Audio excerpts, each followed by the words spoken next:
6:129,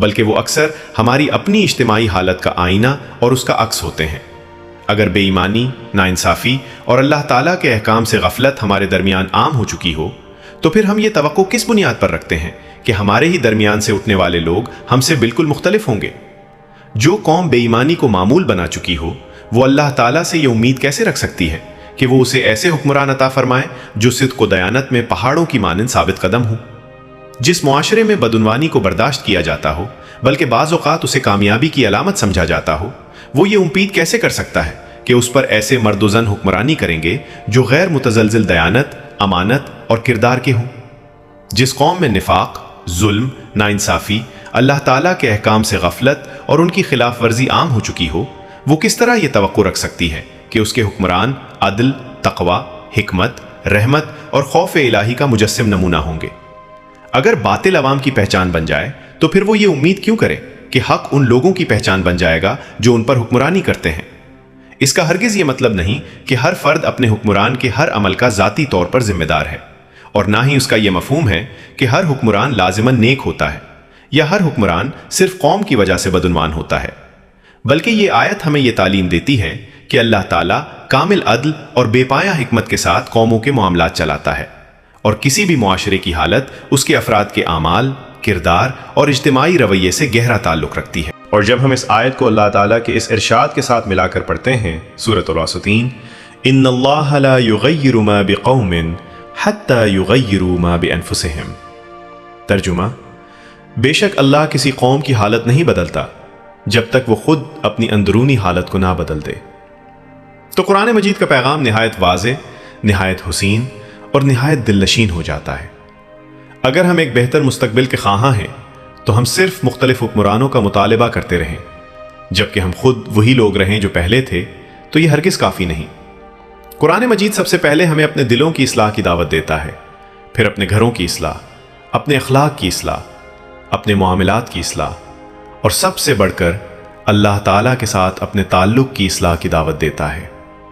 قرآن مجید ہمیں یہ تعلیم دیتا ہے کہ اللہ تعالیٰ پاکیزگی قلب، صدق، امانت، عدل، تقوی اور اخلاص کو محبوب رکھتا ہے، جبکہ ظلم، نفاق، خیانت، بے ایمانی، رشوت، سود اور ہر وہ عمل جو معاشرے میں فساد پیدا کرے اس کی ناراضی اور غضب کا سبب بنتا ہے۔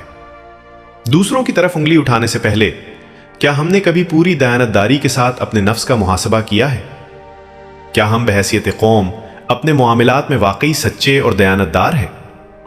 مجھے یاد ہے کہ تقریباً ایک دہائی قبل ایک نہایت معروف عالم دین ڈاکٹر اسرار احمد رحمہ اللہ تعالیٰ نے انتہائی درد، کرب اور افسوس کے ساتھ ایک بات فرمائی تھی۔ یہ میرے الفاظ نہیں بلکہ ان کے اپنے الفاظ ہیں۔ انہوں نے فرمایا تھا، ہم سب سے زیادہ منافق قوم ہیں۔ اور حیرت کی بات یہ ہے کہ جو شخص بھی یہ جملہ سنتا ہے اسے محسوس ہوتا ہے کہ یہ الفاظ اس کے دل کی گہرائیوں میں اتر جاتے ہیں۔ نفاق اللہ تعالیٰ کے نزدیک اس قدر سخت ناپسندیدہ ہے کہ قرآن مجید نے منافقین کے لیے جہنم کے سب سے نچلے درجے کی وعید سنائی ہے۔ دنیا میں بھی اس کے نتائج ہیں، قبر میں بھی اس کی سزا ہے، اور آخرت میں بھی اس کا نہایت دردناک انجام ہے۔ اللہ تعالیٰ ہماری تمام کوتاہیوں، لغزشوں اور کمزوریوں کو معاف فرمائے، آمین۔ اب میں دوسری چیز کی طرف آتا ہوں، اور وہ ہے رشوت اور سود۔ خصوصاً ربا کے بارے میں اللہ تعالیٰ نے اپنے اور اپنے رسول صلی اللہ علیہ وسلم کی طرف سے جنگ کا اعلان فرمایا ہے۔ ہم میں سے تقریباً ہر شخص نے یہ آیت سنی ہے، لیکن ہم میں سے کتنے ہیں جنہوں نے واقعی اس حقیقت کو اپنے دل کی گہرائی سے محسوس کیا ہو؟ کیا ایک اکیلا انسان یا پوری کی پوری مخلوق اگر سب ایک جگہ جمع ہو جائیں تب بھی نعوذ باللہ اللہ تعالیٰ کو للکارنے کی جرت کر سکتی؟ شخص یہ تصور بھی کر سکتا ہے کہ وہ اس رب ذوالجلال کے مقابلے میں جنگ کرے جس کے قبضہ قدرت میں زمین و آسمان، پوری کائنات اور ہر شے کا اختیار ہے؟ کیا ہم میں سے کوئی اس انجام کا تصور بھی کر سکتا ہے اگر واقعی معاملہ اس جنگ تک پہنچ جائے؟ اور افسوس کی بات یہ ہے کہ آج سود اور رشوت جیسے گناہ ہمارے معاشرے میں اس قدر عام ہو چکے ہیں کہ گویا وہ روزمرہ زندگی کا معمول بنتے جا رہے ہیں۔ ہر دن اور دن بدن ہم ان چیزوں کو اپنے ارد گرد بڑھتے ہوئے دیکھ رہے ہیں۔ ہماری مساجد جمعۃ المبارک کے علاوہ تقریباً خالی رہتی ہیں۔ کیا یہ اس بات کی علامت نہیں کہ ہماری ترجیحات بدل چکی ہیں؟ یہ سوالات یقیناً ہمارے لیے غیر آرام دہ ہیں، لیکن یہ نہایت زندہ، حقیقی اور حقیقت پر مبنی سوالات ہیں، اور یہی وہ سوالات ہیں جنہیں قرآن مجید ہمیں اپنے سامنے رکھنے، ان پر غور و فکر کرنے اور ان کی روشنی میں اپنی حقیقت کو پہچاننے پر آمادہ کرتا ہے۔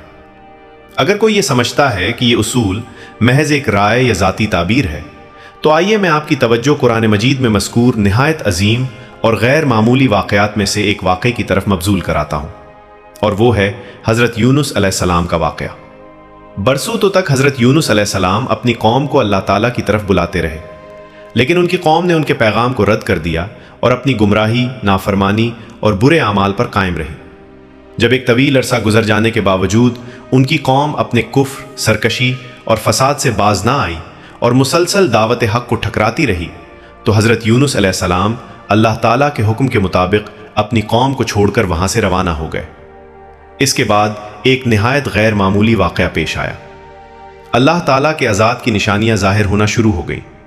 قرآن مجید صراحت کے ساتھ یہ بیان نہیں کرتا کہ وہ نشانیاں کیا تھیں، لیکن اتنا ضرور معلوم ہوتا ہے کہ ایسی سخت مصیبتیں، ایسی شدید آزمائشیں اور ایسے ہولناک آثار ظاہر ہوئے جنہوں نے پوری قوم کو ہلا کر رکھ دیا۔ جب انہوں نے اپنی حالت کی سنگینی کو محسوس کیا تو پوری قوم نے اجتماعی طور پر خلوص دل کے ساتھ اللہ تعالیٰ کی طرف رجوع کیا۔